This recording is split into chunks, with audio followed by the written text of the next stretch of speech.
अ, आज हम बात करेंगे कि प्रॉपर्टी डेकोरेटर क्या होता है। ये प्रॉपर्टी प्रॉपर्टी प्रॉपर्टी डेकोरेटर और क्लास मेथड और और स्टैटिक मेथड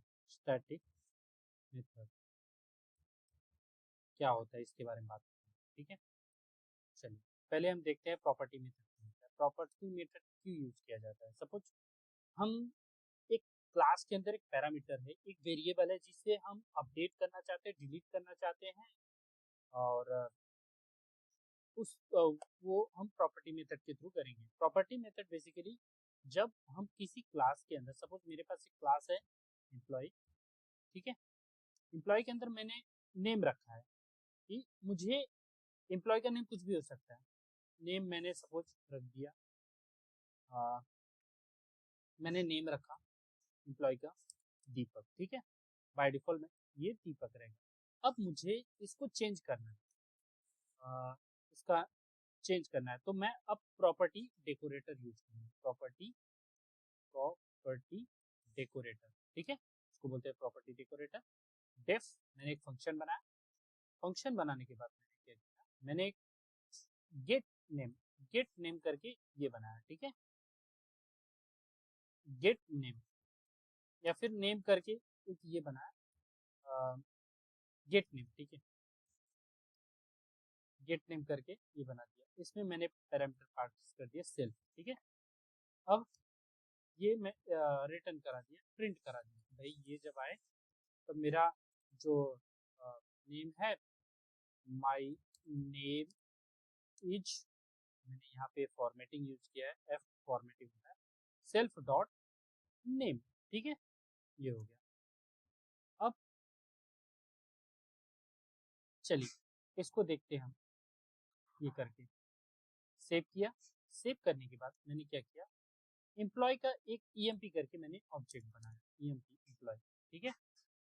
एम्प्लॉय ये हो गया, ऑब्जेक्ट मैंने बना दिया। ईएमपी डॉट मैंने क्या किया, गेट नेम किया, ठीक है। सेव, और मैं रन किया इसको। देखिए क्या ये बोल रहा है, employ has no attribute get name, ठीक है। तो ये डाल के देखिए, employ has no attribute get name, did you mean get name. मैं गलत कॉल कर रहा हूँ, सॉरी, कंट्रोल जेड, इसको मैंने कॉपी किया, ठीक है। ओके, ये करके सीधा मैंने कॉल किया, ये दे दिया ब्लैंक।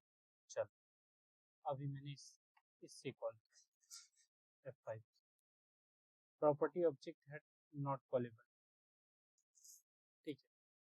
अभी ये क्या बोल रहा है कि भाई, okay, my name is Deepak, okay, ये आया। फिर ये लाइन नंबर बोल रहा है कि model emp get get name की जरूरत नहीं है, क्लास का मैंने ऑब्जेक्ट बना लिया है। Okay, perfect. मैंने ये ब्रैकेट नहीं पास किया था, इसकी वजह से एरर थ्रो कर रहा है, ठीक है। अब ये हो, अभी मैं चाहता हूँ इसका जो नेम है मैं अपडेट करूँ, ठीक है। कैसे अपडेट करेंगे, तो जो मैंने ये प्रॉपर्टी डेकोरेटर इसके ऊपर अप्लाई किया है, वही अब सेटर बन जाएगा। सेटर कैसे यूज करेंगे देखिए, ठीक है।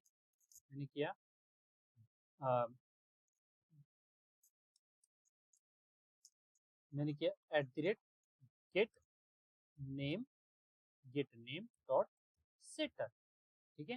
गेट नेम डॉट सेटर, मैंने यहाँ पे फंक्शन बनाया डेफ सेट नेम करके मैंने एक फंक्शन बनाया, सेल्फ डॉट ये कर दिया, सेल्फ डॉट नेम को मैंने यहाँ पे एक वैल्यू पास करेंगे हम, वैल्यू, ठीक है। वैल्यू पास करेंगे और ये वैल्यूज को हम असाइन कर, ठीक है। चलिए, पहले ये हो गया, मैंने इसका ऑब्जेक्ट बनाया, इसको कॉल किया। अब मैं चाहता हूँ कि इसका नेम चेंज हो। अब मैंने क्या किया, emp dot set name equal to मैंने पास कर दिया मोहन, ठीक है। अब मैं इसको प्रिंट करता हूँ, ठीक है। चलिए देखते क्या आता है इसका। पहले का नाम आया माय नेम इज दीपक, दूसरे का नाम माय नेम इज, ठीक है। अब मैं चाहता हूँ कि इसको डिलीट कर दूँ। डिलीट भी प्रॉपर्टी मेथड के थ्रू ही करना है अपने को। तो प्रॉपर्टी मेथड हमने यहाँ क्या किया, @ get name dot delete deleter, ठीक है, डिलीटर यूज करना।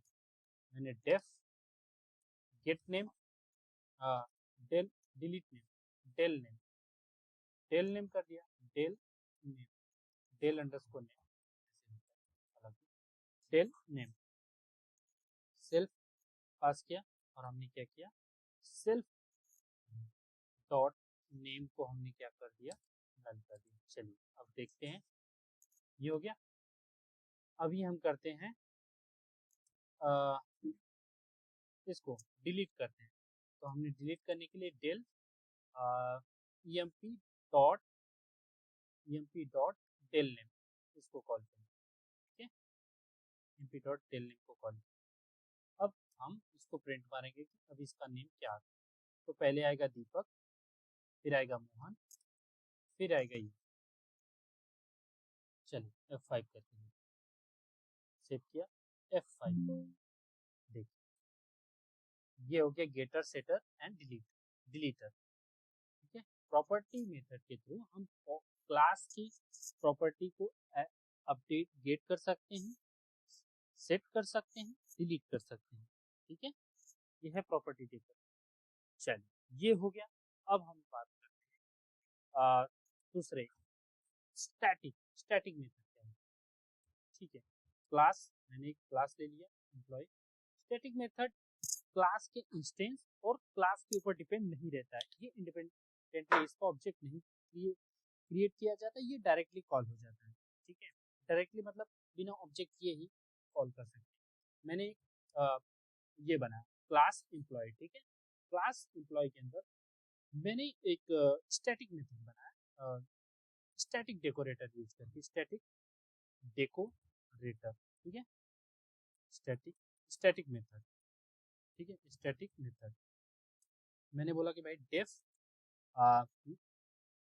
गेट नेमेज emp नेमेज, मैंने emp नेम एज करके मैंने ये बना दिया, ठीक है। मैंने पहला पैरामीटर पास किया नेम, सेकेंड पैरामीटर मैंने पास किया एज, ठीक है, ये हो गया। अब मैं बोल रहा हूँ कि भाई प्रिंट करा दे। मैंने फॉर्मेटिंग यूज किया कि माई नेम इज, और मैंने यहाँ पे नेम यूज किया, name my name is and my age is, यहाँ पे मैंने फॉर्मेटिंग यूज किया कि भाई मेरा एज कितना है, ठीक है। चलिए देखते हैं इसको कॉल कैसे करेंगे, ठीक है। मैंने एक emp ऑब्जेक्ट बनाया और ये रहा एम्प्लॉय, ठीक है। ठीक, ऑब्जेक्ट बनाने की जरूरत ही नहीं, मैं डायरेक्ट कॉल कर सकता हूँ employ dot emp underscore name underscore age, ठीक है। अब मैं बोल रहा हूँ कि भाई मेरा नेम जो है दीपक है और मेरा एज जो है वो है 15, ठीक है। अब मैं इसको रन करता हूँ, देखिए क्या आता है। ये बोल रहा है सिंटेक्स एरर इसलिए क्योंकि इसके बीच में एक कॉमा, ठीक है, ये कॉमा हमको लेना है, देखिए यह my name is Deepak my age. तो स्टैटिक मेथड बिना ऑब्जेक्ट क्रिएट किए हम कॉल कर सकते हैं, ठीक है। और ये इंस्टेंस और क्लास पे डिपेंड नहीं रहता है, ठीक है। अब चलिए अब बात करते हैं क्लास मेथड की। क्लास मेथड क्या है, ये हो गया। सेम इसी को यूज कर लेते हैं, इसको बस स्टैटिक मेथड को मैं क्लास मेथड बना देता हूँ, ठीक है, क्लास मेथड, ठीक है। और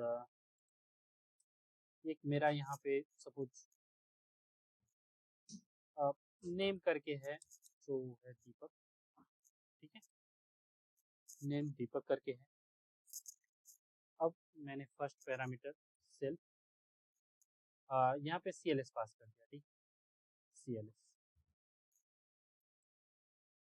ठीक है। अब मैं बोल रहा हूँ कि भाई ये CLS डॉट नेम, ये हटा देते, EMP नेम, ठीक है।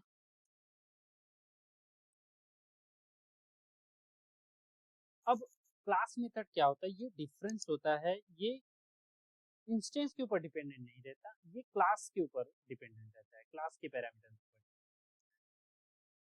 ठीक है। अभी देखो इसको कैसे हम यूज करेंगे।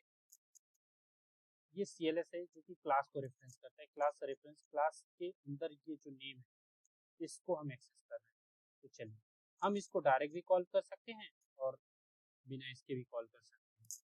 तो पहले हम